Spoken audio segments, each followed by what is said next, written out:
समुद्र की लहरों को चीरता हुआ एक विशाल लकड़ी का जहाज भारत के तट की ओर बढ़ रहा था।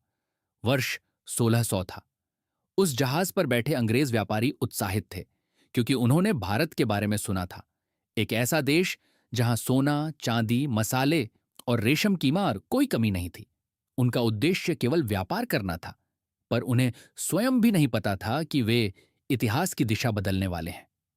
जब अंग्रेज पहली बार सूरत के बंदरगाह पर उतरे, तो उन्होंने विनम्रता से मुगल बादशाह से व्यापार की अनुमति मांगी।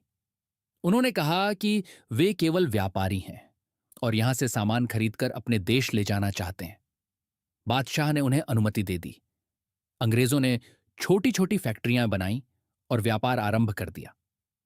भारतीयों ने उनका स्वागत किया, क्योंकि वे उस समय केवल व्यापारी ही प्रतीत होते थे, शासक नहीं। समय बीतता गया और अंग्रेजों ने भारत की स्थिति को ध्यान से समझना शुरू किया। उन्होंने देखा कि यहां के कई राजा आपस में संघर्ष कर रहे थे। अंग्रेजों ने इस कमजोरी को अवसर के रूप में देखा। उन्होंने धीरे धीरे अपनी सेना तैयार करनी शुरू की। अब उनका उद्देश्य केवल व्यापार तक सीमित नहीं रहा, बल्कि वे शक्ति प्राप्त करना चाहते थे। वर्ष 1757 में बंगाल की धरती पर प्लासी नामक स्थान पर एक महत्वपूर्ण युद्ध हुआ। इस युद्ध में अंग्रेजों ने चालाकी और विश्वासघात का सहारा लेकर बंगाल के नवाब को पराजित कर दिया। यह केवल एक युद्ध की हार नहीं थी, बल्कि भारत में अंग्रेजी शासन की शुरुआत थी। इस विजय के बाद अंग्रेजों का साहस और बढ़ गया। उन्होंने धीरे धीरे भारत के विभिन्न राज्यों पर अपना नियंत्रण स्थापित करना शुरू कर दिया।